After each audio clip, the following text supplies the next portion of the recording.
A very good morning to everyone. जैसा कि हम देख रहे हैं, कॉलेज शिक्षा विभाग राजस्थान ने और इनोवेशन सेल जयपुर राजस्थान ने हम सभी के लिए एक ऑनलाइन ये प्लेटफॉर्म बनाया है और इस प्लेटफॉर्म को उन्होंने ज्ञान दूत कार्यक्रम का नाम दिया है, जिसमें कि स्नातक और स्नातकोत्तर दोनों की ही क्लासेस लाइव होंगी, डेली क्लासेस होंगी और क्लासेस के साथ साथ हमारा इंटरेक्शन भी रहेगा, क्योंकि जो भी हमारी क्वेरीज हैं, क्वेश्चंस हैं, प्रॉब्लम्स हैं, डाउट हैं या प्रेजेंटेशन में हमें कोई प्रॉब्लम लगती है तो हम बेहिचक विदाउट एनी हेसिटेशन उसको अपने चैट बॉक्स के अंदर शेयर कर सकते हैं।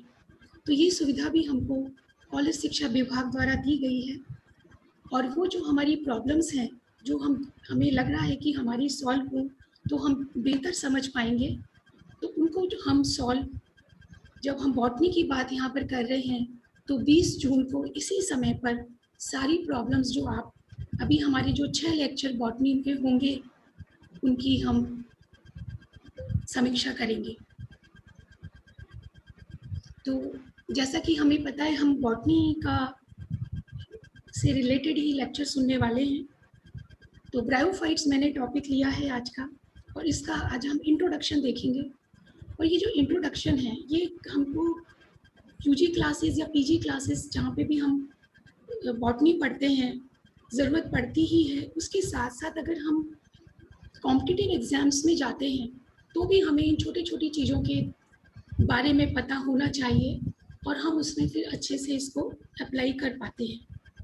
तो मेरा नाम जैसा यहाँ पे दिखाई दे रहा है अनु कपूर है और प्रेजेंटली मैं अभी प्रिंसिपल हूँ। तो आज के इस लेक्चर के अंदर हम ब्रायोफाइटा पढ़ेंगे और ब्रायोफाइटा का छोटी सी अगर हम डेफिनेशन देना चाहें कोई कि कैसे हम डिफाइन कर सकते हैं तो हम उसको एक ऐसे प्लांट्स है ना, यहाँ पर हम एल्गी के बाद हम ब्रायोफाइटा पे आते हैं तो हम प्लांट वर्ड यूज करने लगते हैं और ऐसे प्लांट्स जिसमें कि वेस्कुलर बंडल संवहन फूल नहीं होते हैं लेकिन वो आर्किगोनिएट हैं, एम्ब्रियो उसमें बनता है जो अभी एल्गी तक नहीं बनता था। इससे पहले कि मैं ब्रायोफाइट के इस टॉपिक को आपको विस्तार से लूँ, उससे पहले मैं कुछ कहना चाहती हूँ, मैं कुछ टिप्स देना चाहती हूँ, क्योंकि वो मैं हमेशा जब भी कोई कॉलेज में क्लास लेती हूँ तो उससे पहले मैं फर्स्ट डे वो टिप्स देती हूँ और फिर अपना लेक्चर आगे शुरू करती हूँ। तो टिप्स से मेरा मतलब है कि जो हम पढ़ रहे हैं तो it should be A happy effective learning. जो हमारी लर्निंग है वो इफेक्टिव होनी चाहिए और इफेक्टिव कब होती है, जब वो हैप्पी होती है। तो जब हम कोई भी लेक्चर सुने, किसी लेक्चर की बात नहीं, हम कोई भी लेक्चर सुने तो वो हमारे लिए इफेक्टिव होना चाहिए कि हमें लगे हाँ हमने चाहे 10 हो, 15 मिनट हो, 30 मिनट हो, हमने उसे संपूर्णता से सुना, हमने उसे समझा और जो हमारी डिफिकल्टीज है वो तभी आएंगी जब हम सुनेंगे। अगर हम ढंग से सुनेंगे नहीं तो हम डिफिकल्टी और क्वेरीज भी नहीं दे सकते हैं। तो हैप्पी इफेक्टिव लर्निंग के लिए हमें क्या करना चाहिए, उसके लिए मैं आपको एक बहुत छोटी सी टिप्स यहाँ पर देना चाहती हूँ। उसके लिए है लर्निंग प्री प्रिपरेशन। हम कोई भी काम करें हमें प्रिपरेशन की आवश्यकता होती है। एज ए टीचर मैं आपको भी यहाँ ऑनलाइन लेक्चर दे रही हूँ, जो मेरा फर्स्ट ऑनलाइन लेक्चर है इस तरह से, तो मुझे प्रिपेयर करना पड़ा। तो आप कहेंगे बिल्कुल ठीक है, आपको देना है तो आपको प्रिपेयर करना ही था, लेकिन एज ए स्टूडेंट भी ये बहुत ज़रूरी है कि हम प्रिपरेशन के साथ लेक्चर को सुने। इससे क्या मतलब है, देखिए आप कोई भी काम करते हैं, कोई भी काम, चाहे आपको बाजार से सब्जी लाना हो, फिल्म देखने जाना हो, कुछ सामान खरीदना हो, किसी फंक्शन में जाना हो, आप प्रिपेयर होते हैं कि किस समय जाना है, क्या ड्रेसअप करके जाना है, सामान लेना है तो कितने पैसे हमारे पास होने चाहिए, किस रूट से हमें जाना है। तो ये सब हम पहले से ही प्रिपेयर करके, फिल्म जा रहे हैं तो टाइम से पहले पहुँचें, टिकट नहीं है तो उसके पहले हमें और जल्दी पहुँचना है, वो शुरू ना हो जाए। तो ये सब चीज़ें हम छोटी छोटी चीज़ों का ध्यान रखते हैं और तब हम अपना काम सही तरीके से कर पाते हैं। तो ऐसा ही हमारे पढ़ाई के लिए भी है। तो हमें क्या करना है, अभी जो कि हम ऑनलाइन क्लास ज्वाइन कर रहे हैं तो हमें 5 मिनट पहले अपने आप को सभी चीज़ों से फ्री कर लेना है। केवल 5 मिनट पहले हम अपने आप को पूरी तरीके से फ्री कर लें। फ्री करने के बाद हम अपने गैजेट्स, जिसमें भी हमें ये ऑनलाइन टीचिंग क्लास को देखना है, चाहे वो लैपटॉप हो, चाहे वो आपका मोबाइल हो, उसको चेक कर लें कि वो सही है। ऐसा ना हो कि आप एकदम 11:40 या 35 पर आ रहे हैं, देख रहे हैं अरे इसमें तो बैटरी खत्म हो गई, अब कैसे होगा, इधर उधर दौड़ रहे हैं, तो हम कॉन्सेंट्रेट नहीं कर सकते, हम फोकस जो हमें पढ़ाया जा रहा है उस पर नहीं कर सकते। तो फिर पहले हम अपने आप को फ्री करें, फिर अपने गैजेट्स को देखें जो इम्पोर्टेंट है, जिससे कि हम इस टीचिंग प्लेटफॉर्म पर जुड़ेंगे, उसको हम देख लें। उसको देखने के साथ ही हम अपने पास पेन पेंसिल कुछ पेपर रख लें कि कोई भी ऐसी चीज़ आती है जो हमें लगती है कि हमारे लिए यूज़फुल है, हमने ये पहले नहीं सुनी है, हम नोट कर लें। या कहीं कोई डाउट आ जाए कि नहीं ये सही नहीं है या ये समझ में नहीं आया, उसको भी हम उसमें अपने नोट कर सकते हैं। इसके बाद थर्ड चीज़ इसमें आ जाती है कि हम ऐसी जगह पर अपना लेक्चर सुने जहाँ पर हमारे कोई उस 15-20 मिनट के लिए डिस्टर्बेंस ना हो, कोई बाहरी डिस्टर्बेंस ना हो, जिससे कि जब कोई इम्पोर्टेंट बात आ रही है, कोई पॉइंट आ रहा है, तभी हम डिस्ट्रैक्ट हो जाएं और उस पॉइंट को ना सुन पाए। तो उसका भी हम ध्यान रखें कि कोई डिस्टर्बेंस हमारा नहीं हो। और सबसे इम्पोर्टेंट चीज़ है, आउटर डिस्टर्बेंस से तो हम दूर हो सकते हैं, लेकिन जो इंटरनल डिस्टर्बेंस है उससे भी हमें दूर होना है। इंटरनल डिस्टर्बेंस से हमारा मतलब है हमारे दिमाग में जो अलग अलग तरह की थॉट्स चल रहे होते हैं कई सारे, कि क्या है, ऐसे ऑनलाइन कितने सारे हमने लेक्चर्स देखे हैं, क्या मिलेगा हमको। तो किसी भी प्रीजुडिस, पूर्वाग्रह से हम बचें, प्री जजमेंट से हम बचें। हम देखें कि एक्चुअली है क्या, क्योंकि जब भी हम अच्छी लिसनिंग देते हैं, लिसनिंग भी एक तरह का आर्ट है, तो जब हम अच्छे से फोकस होकर सुनते हैं तो हम कितनी भी बार उस लेक्चर को सुन चुके हों तब भी हम कुछ ना कुछ नया उसमें पाते हैं। ये एक इम्पॉर्टेंट चीज़ है और आप कभी भी इसे आजमा के दे सकते हैं, एनी टाइम, कितनी भी बार, और आप पाएंगे कि ये बिल्कुल सत्य है। तो फिर हम अपने इंटरनल डिस्टर्बेंस को कैसे दूर करें, उसके लिए आप 1 मिनट के लिए अपनी आंखें बंद कीजिएगा।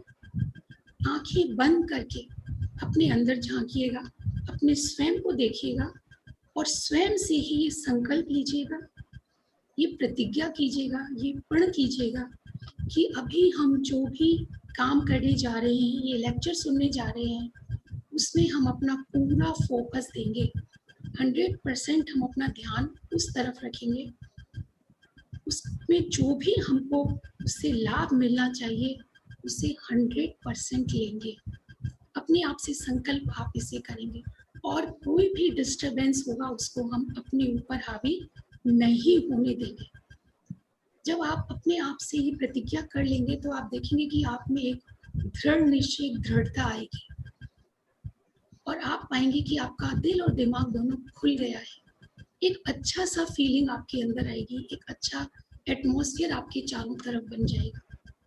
तो दिमाग हमको अब जो हम देखने जा रहे हैं उस पर फोकस होगा, जो चीज़ चाहिए वो लेता जाएगा और बाकी चीज़ों को फिल्टर करता जाएगा, और जो आपका हृदय है वो उसको एब्जॉर्ब करता जाएगा जो चीज़ आपको चाहिए, और वो एक खुशनुमा वातावरण भी आपके लिए प्रिपेयर करेगा। तो इस एक्सरसाइज को आप अगर 1 हफ्ते भी लगातार कर लेंगे तो क्या होगा, आपका स्वयं से ही एक कंपटीशन हो जाएगा। स्वयं से ही आप कंपेयर करेंगे कि कल के लेक्चर में मैंने ऐसा किया था, अब आगे वाले में और आगे बढ़ते हैं और बेटर करते हैं।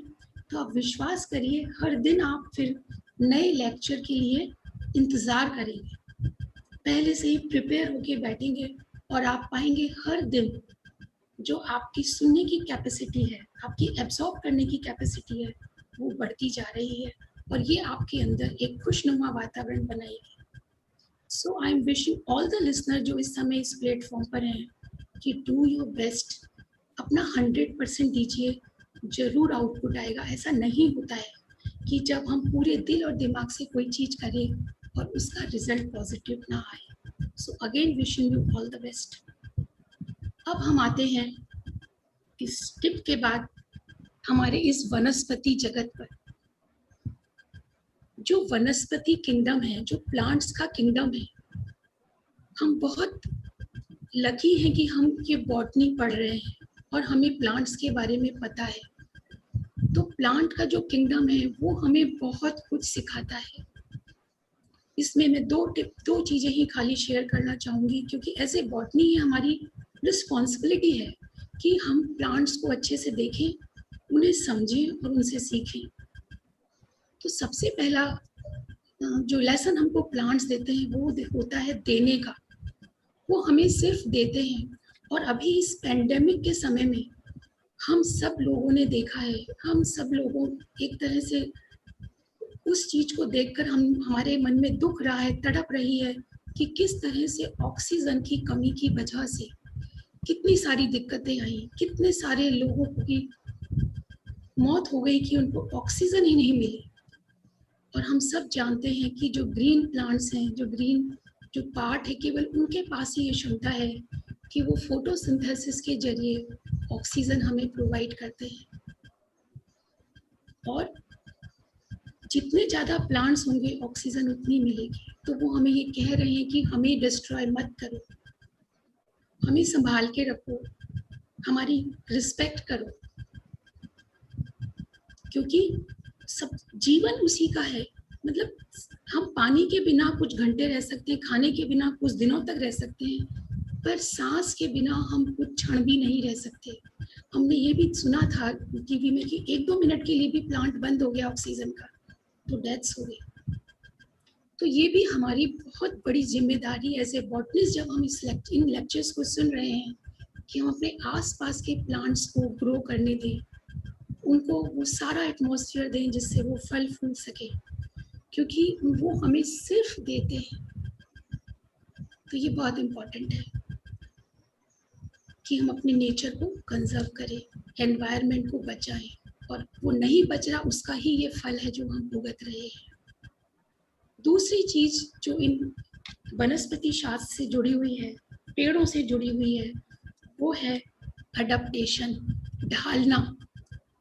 प्लांट अपने आप को जो एटमॉस्फेयर है, जो क्लाइमेट है, उसके अकॉर्डिंग ढालते हैं।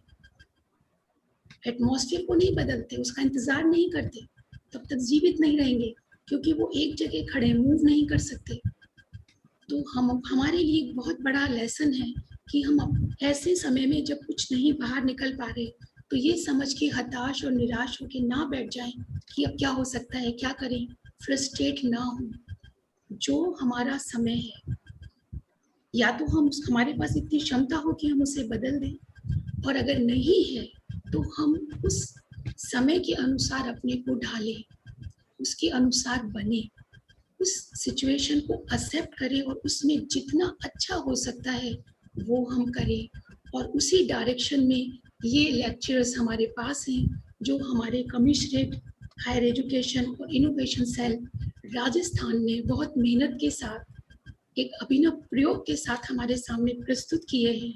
तो हमारी ये जिम्मेदारी है कि हम इनका भरपूर सदुपयोग करें और इस प्लेटफॉर्म को हम सफल बनाएं। तो मैं ये पूरी उम्मीद करती हूँ कि हम स्वयं को अच्छी तरह से प्रिपेयर करके आएंगे, और जो भी हमको अब अपॉर्चुनिटी मिल रही है, जो भी संभावनाएं हैं, उनका हम संपूर्ण रूप से उपयोग करके अपने जीवन में खुद ही आगे नहीं बढ़ेंगे, बल्कि हमारे आसपास जितने भी लोग हैं उन सबको हम साथ लेकर चलेंगे। So now I am starting with the bryophytes. तो ब्रायोफाइट्स की जब हम बात करते हैं तो ये एल्गी के तुरंत बाद आते हैं। तुरंत बाद आने की वजह से ब्रायोफाइट्स का एक बहुत महत्वपूर्ण भाग हो जाता है कि ये वो एक्वेटिक थी एल्गी, ये लैंड्स पे आने की कोशिश करते हैं कि अब हम धरती पे चलकर अपने आप को इस्टेब्लिश करते हैं। तो ये बहुत बड़ा अडप्टेशन था प्लांट्स के लिए कि पूरे पानी के वातावरण से एकदम सॉइल पे आने के लिए अपने आप को अडप्ट करना, क्योंकि ब्रायोफाइटा के बाद हम टेरिडोफाइटा पढ़ते हैं जहाँ पर बड़े बड़े पूरे वृक्ष हैं। तो एक चेन का काम यहाँ पर ब्रायोफाइट्स करते हैं, क्योंकि इनमें भी वेस्कुलर बंडल्स तो बने नहीं हैं, तो ये बहुत ज़्यादा बड़ा तो अपना शरीर नहीं बना सकते हैं कि ये बहुत पानी को और खाने को अपने आप में रिजर्व कर सकें। लेकिन फिर भी अडप्टेशन की शुरुआत पानी से धरती पर, सॉइल पर आने की ब्रायोफाइट्स ही करते हैं। तो इस वजह से, क्योंकि ये जल से थल के बीच की एक कड़ी है, तो हम बॉटनी में इनको कहते हैं एम्फीबियस प्लांट, उभयचर प्लांट।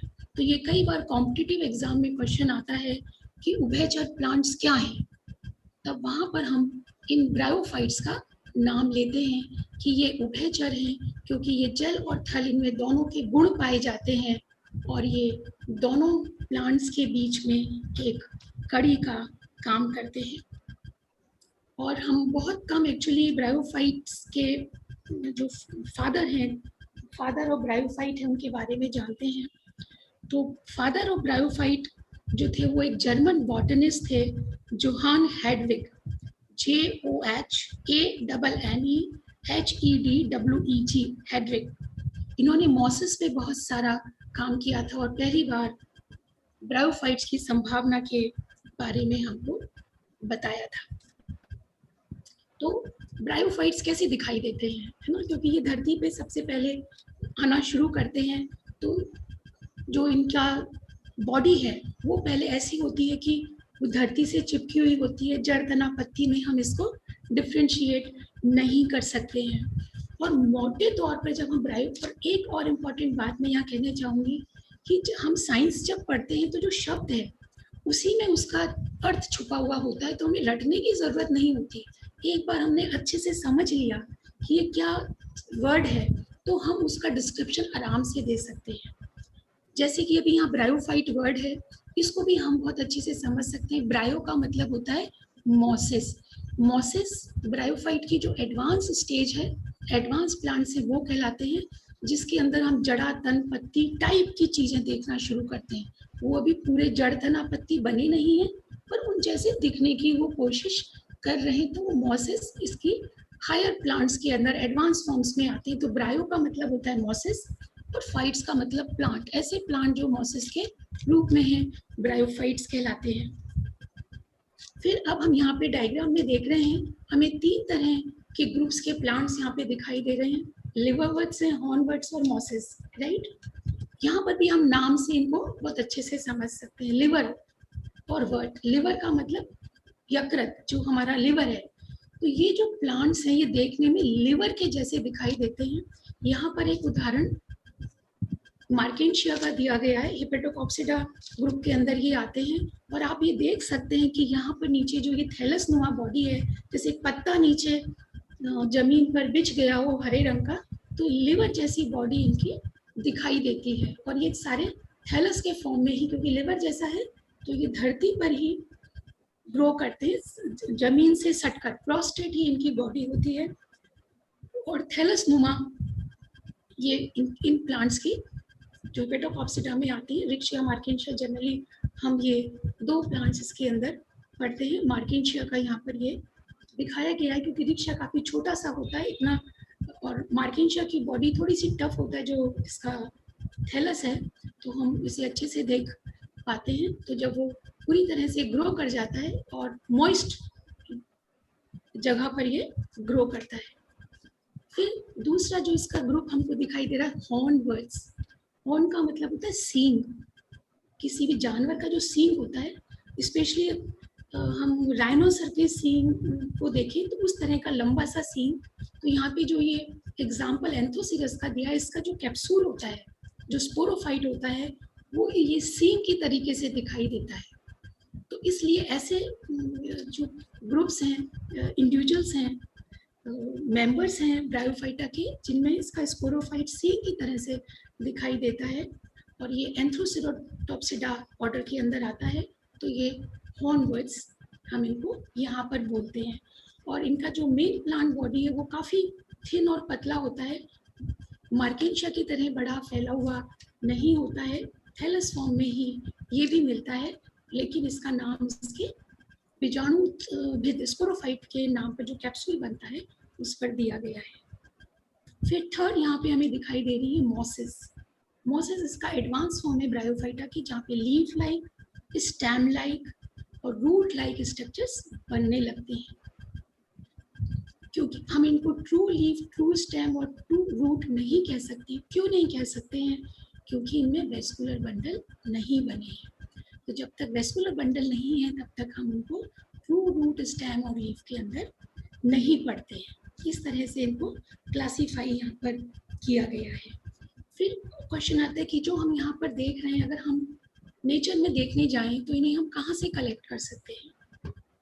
तो जैसा कि बताया कि ये इमीडिएटली एल्गी के बाद ब्रायोफाइटा हैं और लैंड पर ग्रो करने की कोशिश कर रहे हैं, अपने को अडॉप्ट करने की कोशिश कर रहे हैं।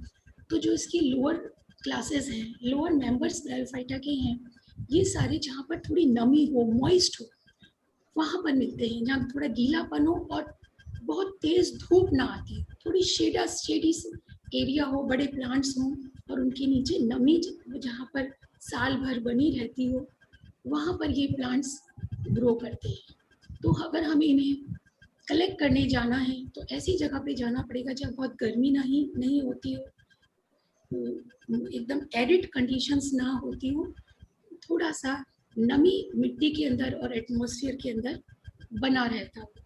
तो हम अगर इंडिया में देखें तो जितनी भी हिमालयन रेंजेस हैं, इसके अलावा नीलगिरी की जो एरियाज़ हैं, वहाँ पर ये बहुतायत से मिलते हैं। हमें से बहुत सारे लोग वैष्णो देवी की यात्रा करते होंगे। अगर अभी तक आपने नहीं इस चीज़ को नोट किया तो अब कभी आप जाएं, और जब आप ऊपर चढ़ना शुरू करते हैं, सांझी छत के बाद जब आप ऊपर जाना शुरू करते हैं और चारों तरफ आपको दीवारें नज़र आती हैं, और दीवारें आप देखिएगा गीली होती हैं, पर डिपेंड करता है कौन से मौसम में जा रहे हैं। तो वेजिटेटिव बॉडीज़ तो आपको हमेशा ही वहाँ पे नज़र आ जाएगा। साइड की दीवारों पे आप देखिएगा तो ये मार्केंशिया, रिक्शिया, फ्यूनेरिया अपनी फ्रूटिंग बॉडीज़ के संग, अगर आप थोड़े माइल्ड, जिसमें बहुत ठंडा नहीं है और बहुत गर्म वाला सीजन नहीं है, वहाँ जा रहे हैं, विद फ्रूटिंग बॉडीज़ आपको नज़र आ जाएंगे ये प्लांट्स, और आप बहुत आराम से इनको देख सकते हैं, कलेक्ट कर सकते हैं। राजस्थान में भी आप जाना चाहते हैं तो माउंट आबू में पहले तो ये बहुत थे, लेकिन अब इतना ज़्यादा वहाँ पर कंस्ट्रक्शन वर्क हो गया है तो हमें स्पेशल ऐसी जगह पर जाना पड़ता है जहाँ थोड़ा फॉरेस्टी सा रीजन हो, थोड़ी छाया सी हो, जंगल टाइप का हो। तो वहाँ पर हमको, क्योंकि हमने ये ट्रिप्स किए थे और वहाँ जाकर हमने स्वयं जब इनको देखा तो हम उसको को रिलेट कर पाए जो हम यहाँ पर फोटो पर देख रहे हैं। तो वहाँ पर हमको ये माउंट आबू में मिलता है।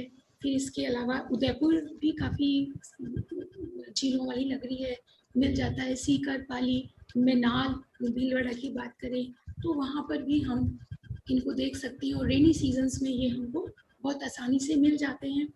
और अपने जो प्लेन वाली जगह है वहाँ पर फ्रूटिंग बॉडीज ना भी बने तो थैलस हमें बहुत आराम से वहाँ पर मिल जाते हैं। और इसके अलावा लास्ट ऑप्शन हमारे पास होता है लैब में जाने का। वहाँ पर हम ये सारे जितने भी प्लांट्स यहाँ पर देख रहे हैं वहाँ पर बहुत आराम से देख सकते हैं। उसका हम मॉर्फोलॉजी के साथ साथ एनाटॉमी भी जब हम इसकी पढ़ेंगे तो वो भी, और वो हमें इतना अच्छा लगता है कि जो हम थ्योरी पढ़ रहे हैं हम सोच ही नहीं सकते कि इतने छोटे से प्लांट के अंदर कितनी सारी सेल्स हमको दिखेंगी, इस तरह से फंक्शन करेंगी, ऐसे उनका इंटरेक्शन होगा।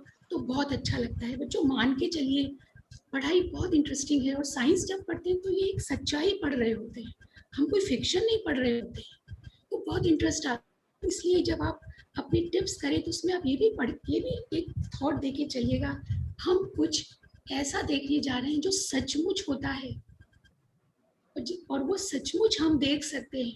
क्योंकि हम जो स्टोरीज, फिल्म्स वगैरह देखते हैं वो सब फिक्शन है, वो हमें क्या जीवन में फ़ायदा देंगे सोचिएगा।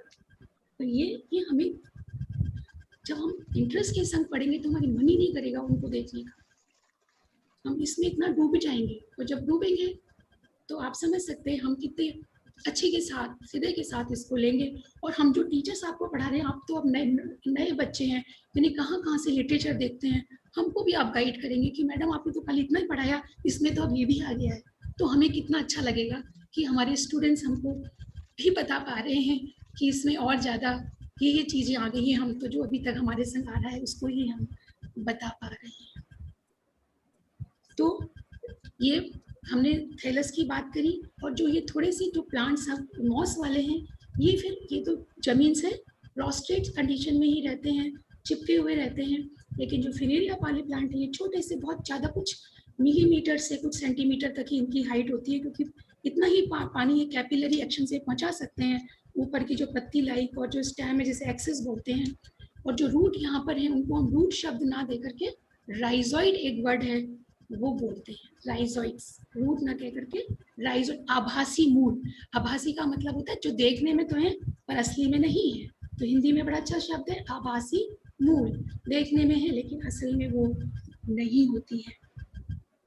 तो इससे पहले कि मैं आगे की और स्लाइड पढ़ाऊँ, एक इन ब्रायोफाइट्स के बारे में ये भी बताना चाहती हूँ कि बहुत सारी इकोनॉमिक इम्पोर्टेंस या यूजेस ब्रायोफाइट्स के हमें देखने को ऐसे नहीं मिलते हैं जैसे कि हम हायर प्लांट्स के अंदर देख पाते हैं, लेकिन कुछ महत्वपूर्ण क्वालिटी इन जो प्लांट्स हम यहाँ पर देख रहे हैं इनमें है, और ये हमें पता होना चाहिए। स्पेशली अगर हम कॉम्पिटिटिव एग्जाम में जा रहे हैं तो वो जनरली ऐसे क्वेश्चन सेलेक्ट करते हैं जो थोड़े रेयर होते हैं, बहुत आसानी से हमको हर बुक में हर जगह या ज़्यादातर यूज़ नहीं आते हैं, वो देखते हैं। तो जब हम यूजेस की इसमें बात करते हैं तो इनका बहुत महत्वपूर्ण काम है, कम होते हुए भी एक है कि प्लांट सॉइल के इरोजन को ये बचाते हैं। सॉइल का इरोजन, जब धरती जो मिट्टी है वो बिखरने लगती है जिसे हम कहते हैं, तो उसको बांधने का काम करते हैं। तो जब मिट्टी बंधी हुई होती है तो वो पानी को बांधने का काम करती है, वो बाकी जो सॉइल है उसको एडवांस बनाती है, उसको रिच बनाती है जिससे दूसरे प्लांट्स वहाँ पे ग्रो कर सके। तो ये जहाँ पर भी होते हैं तो मिट्टी को बिखरने से ये रोकते हैं, नहीं तो जैसे रेतीला जगह है वो हो जाएगी, तो रेतीले जगह जो मिट्टी है उसको बांध के जो यूजफुल सॉइल है वो बनाने का काम करते हैं। तो इसका मतलब ये हुआ कि जब ये सॉइल इरोजन को रोकते हैं तो they help in the soil formation. तो जो बैरन लैंड है, बैरन लैंड है जो सूखी लैंड जिसपे कुछ भी काम नहीं हो सकता है, बंजर भूमि है, उस भूमि पे जब ये ग्रो करते हैं तो उस सॉइल को ये रिच बनाते हैं, इस तरह से रिच बनाते हैं कि वहाँ पे दूसरे प्लांट्स की जो मेंबर्स हैं वो ग्रो कर सकते हैं, कि वो मिनरल से, न्यूट्रिशन से, इनके डेथ और डिके से रिच हो जाते हैं और वो उस पर ग्रो करने लगते हैं। और इसका एक और इम्पॉर्टेंट काम है कि ये फ्लड की जो इंटेंसिटी उसको कम करते हैं, बाढ़ की कमी को।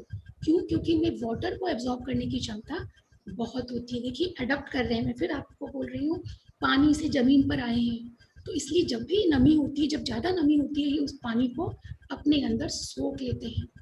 तो पानी को अंदर रिजर्व करने की इनमें एक बहुत बढ़िया क्षमता होती है। इस वजह से जो भी थोड़ा पानी है उसको ले लेते हैं, तो फ्लड की इंटेंसिटी को ये कम करने का काम करते हैं। और इसकी जो बहुत इम्पोर्टेंट इकोनॉमिक इम्पोर्टेंस है वो यहाँ पर है पीट कोल। स्फेगनम इसका प्लांट है जो मॉसेस में आता है, उससे पीट कोल का मतलब कोयला, और कोयला हम जानते हैं कि एक फॉसिल फॉइल है, फॉसिल फ्यूल है जो फॉसिल से बनता है। तो इसके प्लांट्स जो बहुत लंबे समय तक धरती में धंस गए हैं और कोयले में कन्वर्ट हो गए हैं, और बहुत सारी कंट्रीज का ये एक बहुत बड़ा इकोनॉमी का सोर्स भी है आज के समय में भी। तो स्फेगनम जो है वो पीट कोल के फॉर्म में काम में लाया जाता है। तो ये कम इनकी इम्पोर्टेंस होते हुए भी तो क्या सॉइल इरोजन को रोकना हो गया, फ्लड की इंटेंसिटी कम करना हो गया, सॉइल फॉर्मेशन इनका काम हो गया, और पीट फॉर्मेशन इनका काम हो गया। तो हमारा जो है समय तो निकल रहा है, कोई बात नहीं, हम आगे भी इसको कंटिन्यू करते रहेंगे अभी, क्योंकि जब तक बेसिक इंट्रोडक्शन अच्छा नहीं होता, बेसिक्स हमारी क्लियर नहीं, तो हम डिटेल्स पढ़ने से हमको इंटरेस्ट नहीं आता और हम समझ भी नहीं पाते। इसलिए ये आपको बताया। यहाँ पर एक ये बड़ा डायग्राम लीफी मॉस का है, जैसे मैंने आपसे बोला, यहाँ क्लियर देख सकते हैं कि एक तो थैलस हमने देखा था कैसे जमीन पर बिछा हुआ है, और यहाँ पर हमें ये दिखाई दे रहे हैं छोटे छोटे छोटे, ये तो बड़ा प्लांट है कि छोटे छोटे से पत्ते यहाँ पर हमें दिखाई दे रहे हैं, पत्ती लाइक स्ट्रक्चर्स। तो ये लीफ लाइक स्ट्रक्चर्स हमको जो यहाँ पे एक एग्जाम्पल दे रखा है रहोडोब्रायम का, उसकी एक स्पीशीज है, वही देखने में नजर आती है। तो जैसा मैंने आपको अभी बताया कि ये ज़्यादातर हमको मॉइस्ट प्लेसेस में मिलते हैं, लेकिन मैंने आपसे फिर कहा कि प्लांट्स के अंदर अडेप्टेशन की गजब क्षमता होती है। तो ब्रायोफाइटा अगर जनरली आप जाएंगे तो मॉइस्ट प्लेसेस पे जाइए, लेकिन कुछ इनकी ऐसी स्पीशीज हैं जो जीरो फाइट कंडीशन में भी ग्रो करती हैं, कुछ कंडीशंस, कुछ ऐसी स्पीशीज भी जो एपीफाइट्स दूसरे प्लांट्स के ऊपर ग्रो करती हैं, और कुछ ऐसी कंडीशन है जो सेप्रोफाइट्स हैं, जो मरे हुए प्लांट्स वगैरह होते हैं उनके ऊपर भी ग्रो करती है। तो कुछ रेयर एग्जांपल्स ब्रायोफाइटा के हमें इन सारी परिस्थितियों में भी देखने को मिलते हैं। तो हम आज लास्ट में इसको और देख लेते हैं। सिस्टमैटिक पोजीशन मैंने आपको बताया था, वेस्कुलर आर्किगोनिएट ये प्लांट है जिसमें कि वेस्कुलर बंडल नहीं होते हैं, लेकिन इनके अंदर आर्किगोनिया और ऊगोनिया इसके अंदर, आर्किगोनिया में ऊगोनिया और एंथीडिया ये दोनों इसके अंदर बनते हैं। तो इसकी डिटेल में हम अब बाद में करेंगे क्योंकि हमारा आज का टाइम यहीं पर खत्म हो रहा है। So I am wishing you all the best. आप और मुझे पूरी उम्मीद है कि आपने अपनी जो क्वेरीज हैं वो ऑलरेडी डाल दी होंगी अपने चैट बॉक्स के अंदर।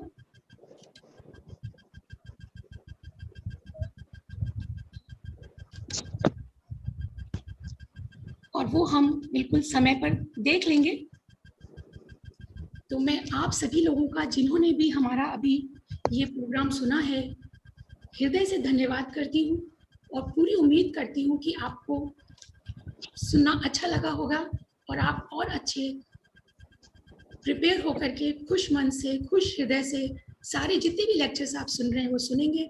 और हम जो भी आपकी क्वेरीज किसी भी तरीके की हो, डाउट हो, डिफिकल्टी हो, कुछ आपको गलत लगा हो, सब कुछ आप बिल्कुल बेहिचक होकर हमारा शेयर करिएगा। और ये आप सब्सक्राइब करिए चैनल को। तो all the best. Thank you so much. Thank you.